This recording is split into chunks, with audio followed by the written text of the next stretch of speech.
한번 보세요. 예. 이게 이제 교사학습 이론은 오스벨 이론이고요. 10번의 시험을 본다 한 번도 오스벨은 나온 적은 없어요. 예. 그래서 이제 맨날 똑같은 소리를 해요. 제가 이제 나와야 된다고. 6번은 아주 많이 익숙한 게 지문이 뭐 여러 가지 문제를 풀어보셨을 거고 많이 책도 보고 하니까 이게 지문이 매일 익숙할 수 있어요. 예. 자, 5번 가서요.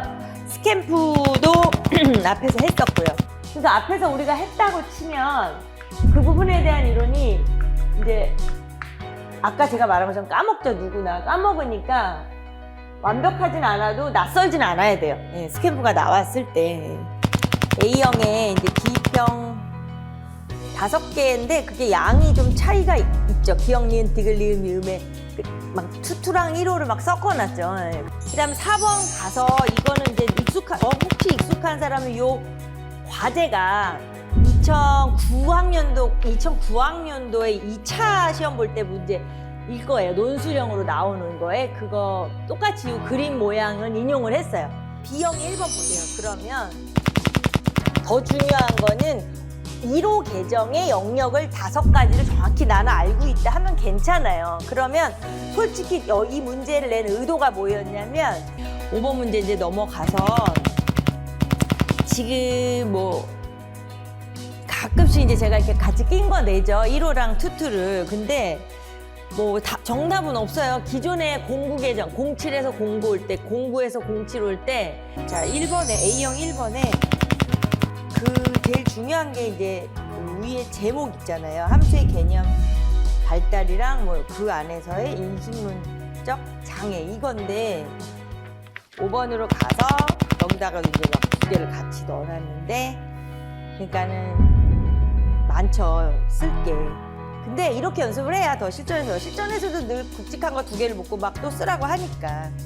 그 다음에 이제 B형으로 가서 여기도 마찬가지예요. 이제 간해가 뭐 그런 식으로 하면은 한 번도 나온 적 없죠. 10번의 시험 동안에. 네, 없어요.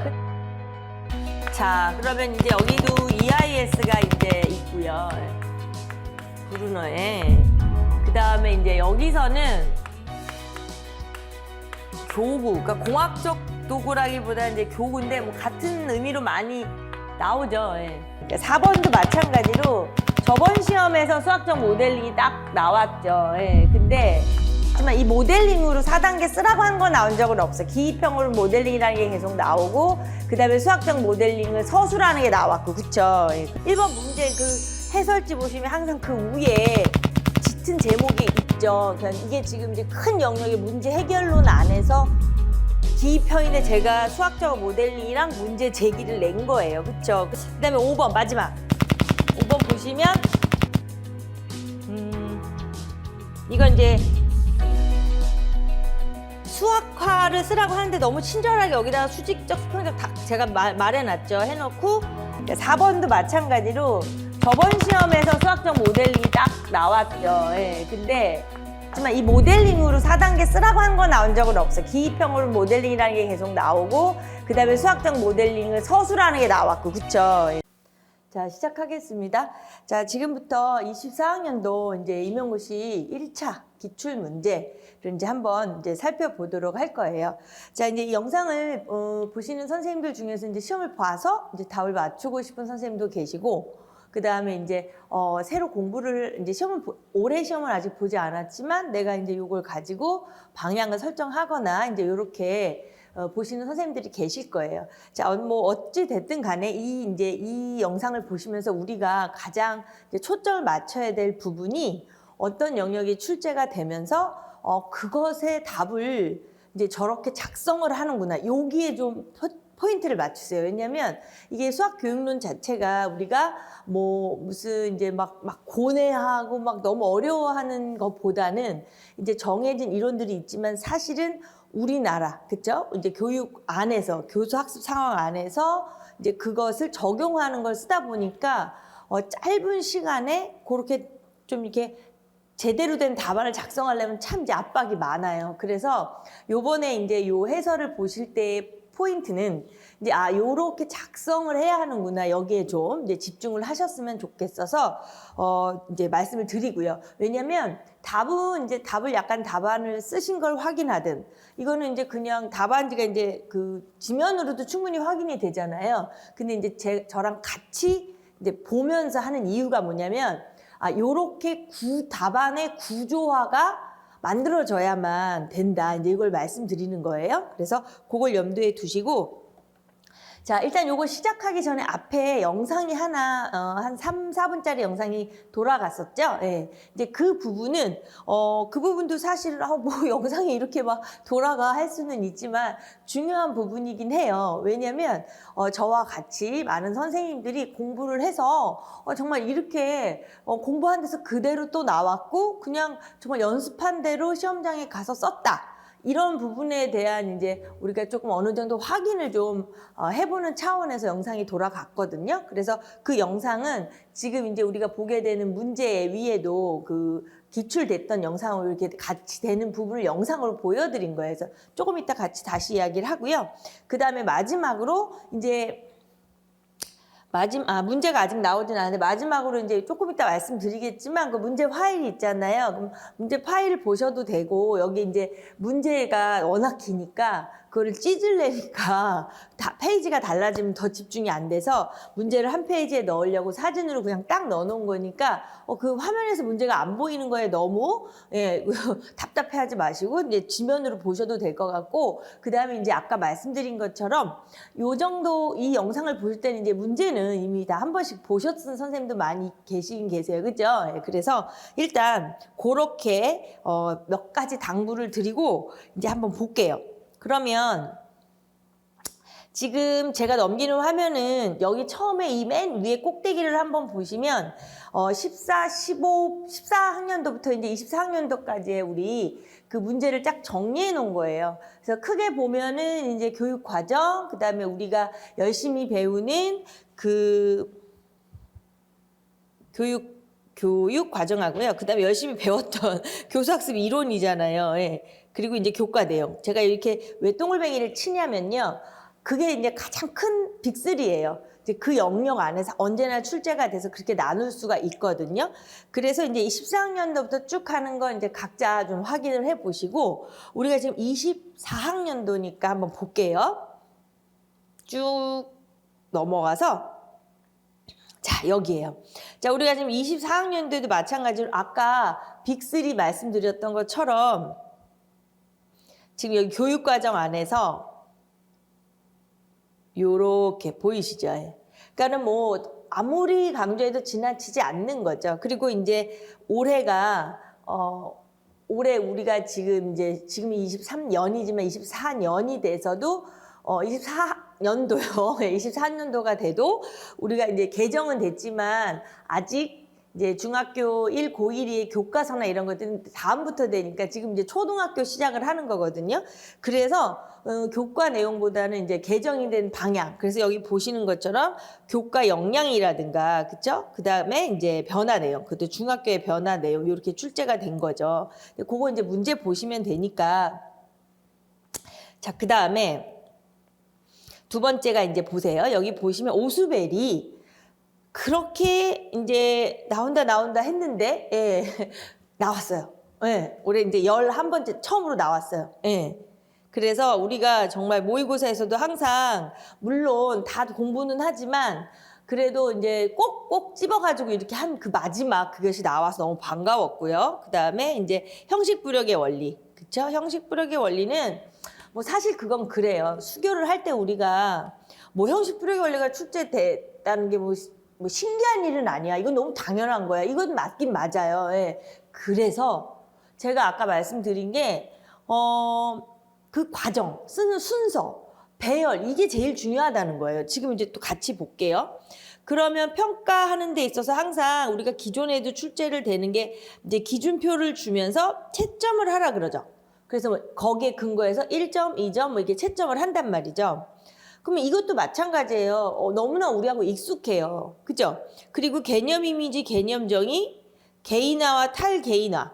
그 다음에 인식론적 장애인데 이제 요번에는 함수학습에서 나온 거잖아요. 그러니까 사실은 뭐 기존에도 계속 나왔던 거란 말이에요. 그리고 이제 브루너가 하나 더 추가됐고 그다음에 수학적 모델링과 수학화, 수학적 모델링 완전 단골이에요. 그러니까 뭐 이게 나왔다고 해서 막 와 이건 아니에요. 예. 그래서 제가 아까 앞에서 뭐 적중 영상으로 잠깐 보셨겠지만 하고자 하는 이야기는 수학적 모델링과 수학화가 나왔. 이거는 나오죠.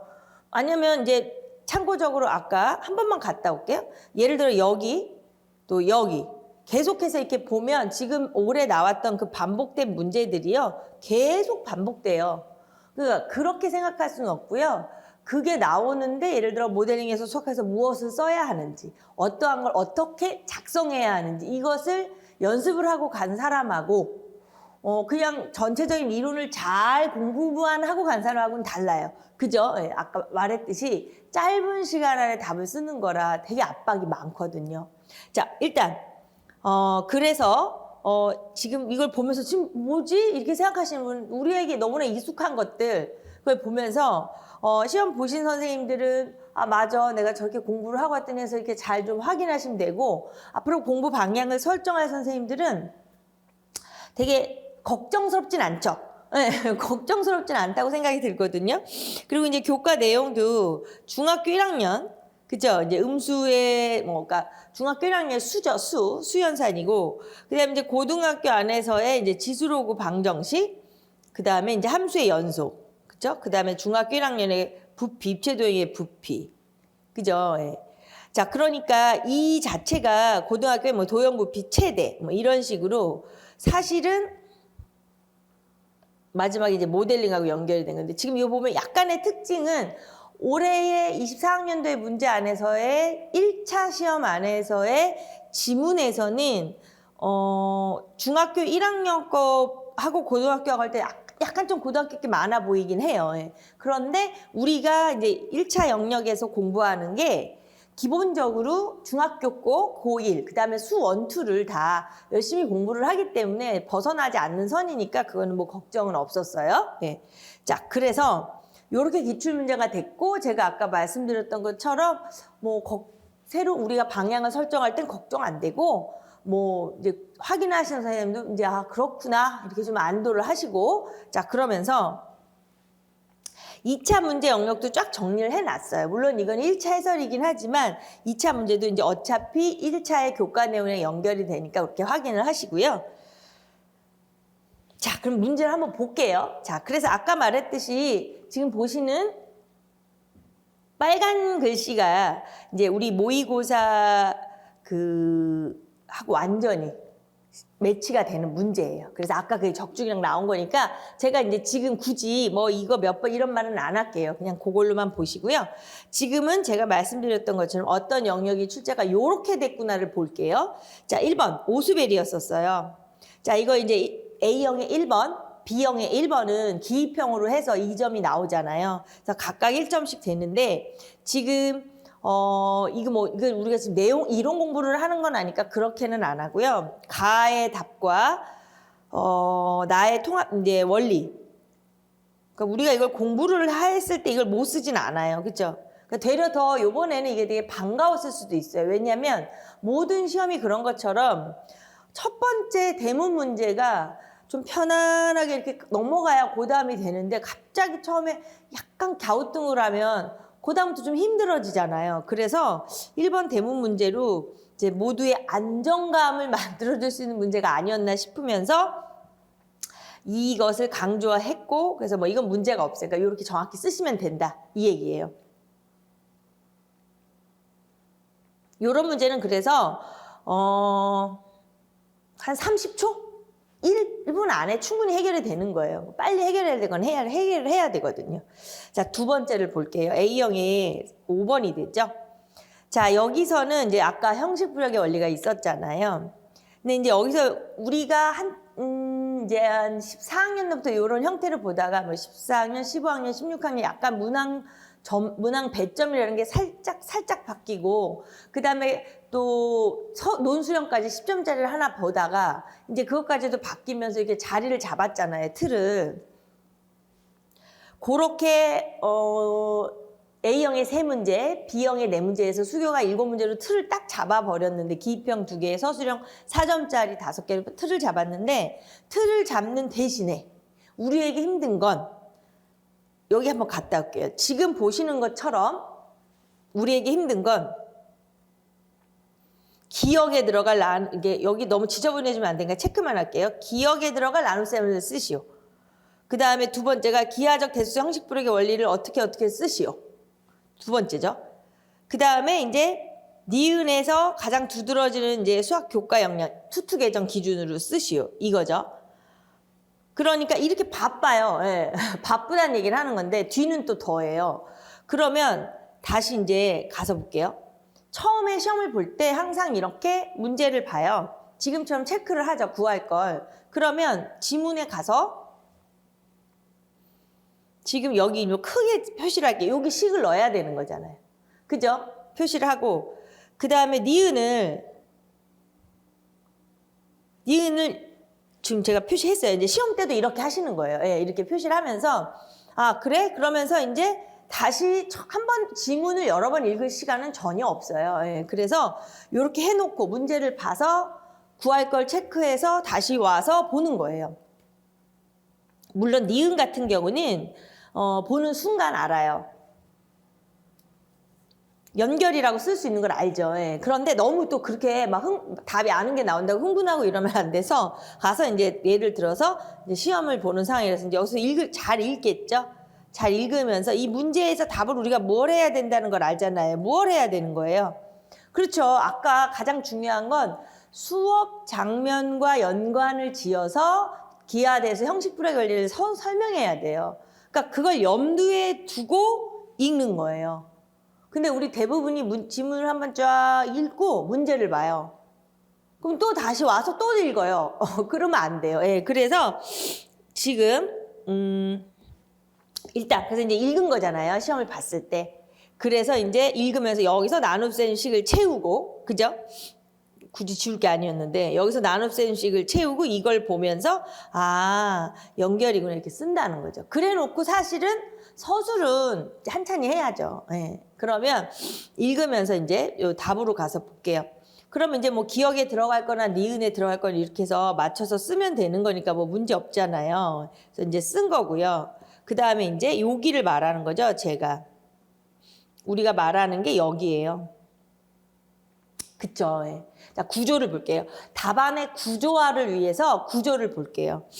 그래서 제가 자 일단 가장 중요한 게 뭐냐면 지금 이 수업 상황 안에서 했던 생각을 하면서 연산을 대수적인 측면의 함수로 이하여 나누어지는 수 x에 연산경과 y를 대응시키는 과정에서 y는 2분의 x가 되지만 음수가 도입되기 전까지 이 함수 x의 범위가 x가 양수로 제한이 되었고 x의 범위를 음수까지 확장하면 y는 2분의 x의 그래프가 변화하게 되어 기하적 측면에서 반직선이 직선으로 자연스럽게 확장되어 결국 음수일 때 x 나누기 음수일 때 x 나누기 x 나누기가 어떻게 정해져야 하는지를 알 수 있게 된다라고 구조를 하나 이렇게 끊어볼게요. 예, 요렇게.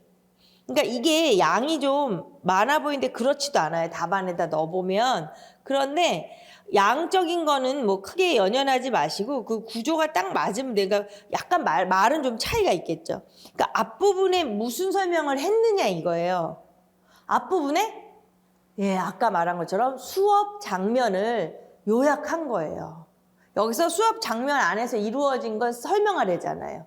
그래서 제가 크게 두 개로 나눠서 앞부분에 수업 장면을 가지고 설명해라. 뭐든지 뭐에 근거해서 설명해라. 그러니까 근거해서 설명, 수업 장면에서 설명이니까 그 근거할 수 있는 그 수업 장면인 그 얘기를 먼저 쓴 거예요.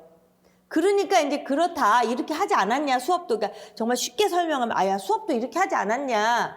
그리고 이어서 그래서 이렇게 한 것은 이것은 대수적 구조를 유지하는 방식의 확장과 정확하게 일치하고 대수적으로 이루어지는 조작의 타당성이 기하적으로 확인되는 것이다. 이렇게 이야기를 한 거죠. 수업 상황을 해서 이게. 그리고 이제 마무리를 좀 더 아름답게 만들어 놓은 게요.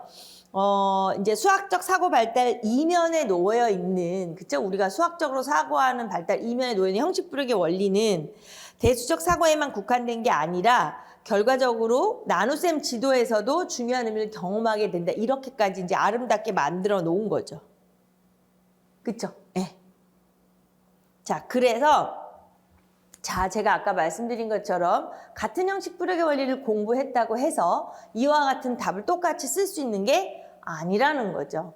수교는 이 답을 작성하는 게 관건이에요. 네. 자, 그럼 두 번째 문제를 볼게요. 자, 6번 문제죠. A형 6번이에요.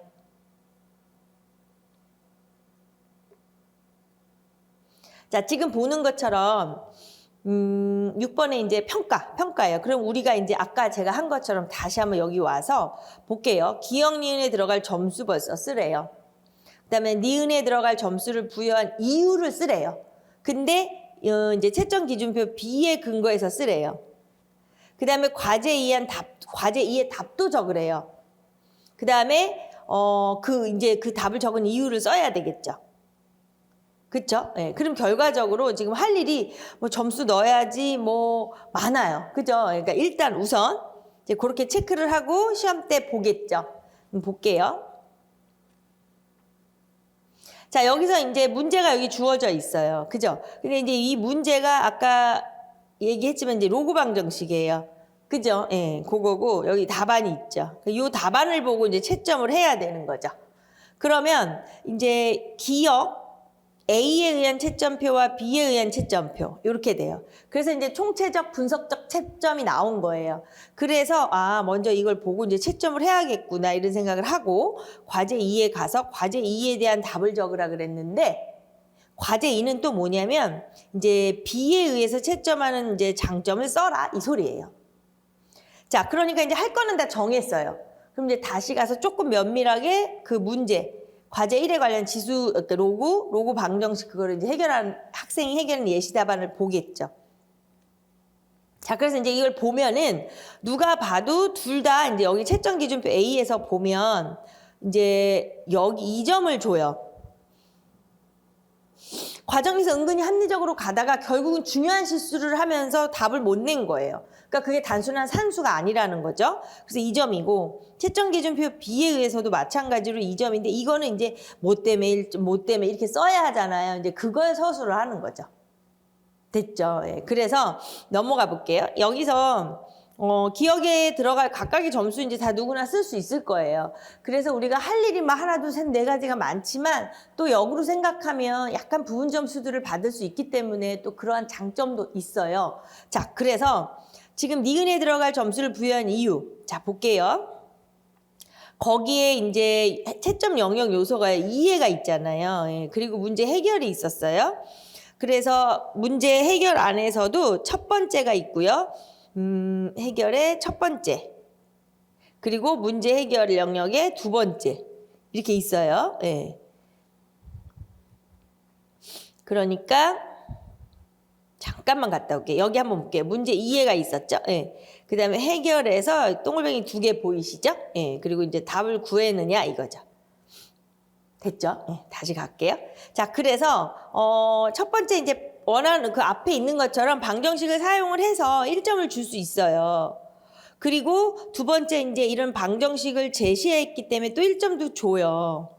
그죠? 거기까지인 거예요. 왜냐면 구간에서 이제 해가 존재할 조건을 제시를 해요. 근데 아주 치명적인 실수가, 그죠?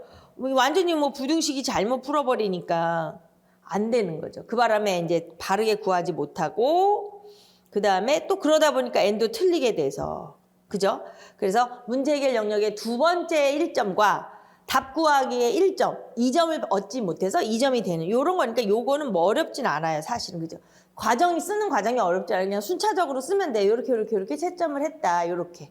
그죠? 예. 그래서 뭐 그거는 그렇게 하면 되고. 근데 두 번째 물어본 게 과제 2에 대해서. 그러니까 결국에는 분석적 점수와 총체적 점수 그 채점하는 방법에 대해서 비교하라는 거죠. 예. 그래서 요거는 요렇게 끊어볼까요? 예, 요렇게. 그러니까 이게 이제 A에 관련된 얘기죠. 그러니까 이제 전반에 걸쳐서 하나의 점수를 부여하는 방법. 그쵸? 예. 그러면서 이제 그 설명을 한 거예요. 앞쪽에서. 그 총체적 점수화를. 근데 그거하고 다르게 하면서 이야기를 끌어가는 거죠. 그래서 이제 B가 결국에는 요거에 해당하는 게 B잖아요. 채점 기준표 B.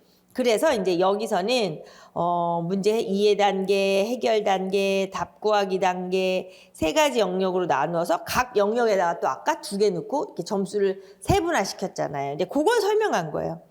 그래서 채점 요소를 단계별로 구체화하고 점수를 부여했다. 그쵸? 그러니까 우리가 이제 채점자 간의 평점 차도 줄이고 동일한 채점자 내에서 일관성 및 객관성을 유지할 수 있는 장점이 있다. 사실 그러니까 결론적으로 그냥 이게 만약에 단답형으로 한 마디만 해 이러면 장점이 뭐야 그러면 사실 이런 거죠. 네. 이렇게 되면은 뭐 A, B, C 사람이 5명이 뭐 다 나눠서 채점을 하다 보면 달라질 수가 있잖아요. 근데 이 채점 방식은 그게 아니잖아요. 그래서 평점차를 줄이고 일관성, 객관성을 유지한다는 그게 제일 중요한 답이죠. 사실은 그렇게 되는 거죠. 지금 이제 마지막에 요게 되는 거죠. 그죠? 마지막에.